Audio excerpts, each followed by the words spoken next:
নমস্কার, শুভ দোলযাত্রার শুভেচ্ছা ও শুভকামনা দিয়ে শুরু করলাম আজকের ভিডিওটি। তোমরা সকলে কেমন আছো? আশা করি অনেক ভালো আছো, সুস্থ আছো। হ্যাঁ, আমি অনেক ভালো আছি, সুস্থ আছি।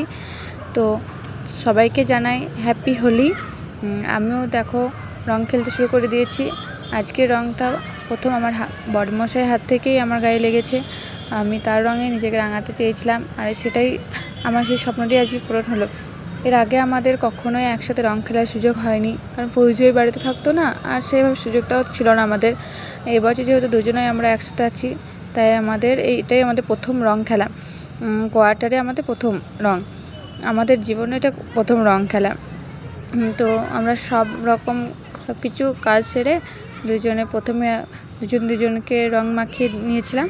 এরপর আমরা যাব পাশের কোয়ার্টারে দাদাভাই দিদিভাইকে রং মাখাতে। এই যে চলে এসেছি। প্রথমেও গুনগুনকে রং মাখিয়ে দিল, এরপর দেখো বদমাশ শুরু করে দিয়েছে।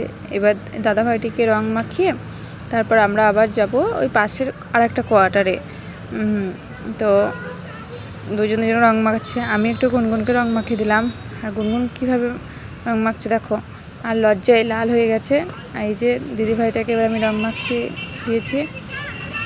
তো আমরা খুবই মজা করছিলাম, কারণ কোয়ার্টারে আলাদা রকম আর বাড়িতে এক রকম। বাড়িতে সবাই মিলে হই হই করে সব রং খেলে, আর এখানে তো সেভাবে কেউ নেই।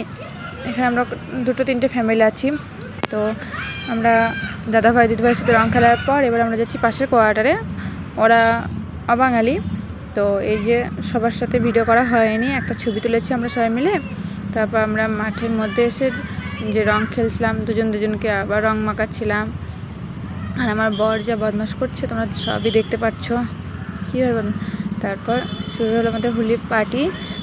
এই 4জনা মিলে এই দাদাভাইয়ের বাড়িতে আমরা দুপুরবেলায় পার্টি করেছিলাম। ভিডিওটি এখানেই শেষ করছি। ভিডিওটি তোমাদের কেমন লাগলো অবশ্যই কমেন্টে জানাবে।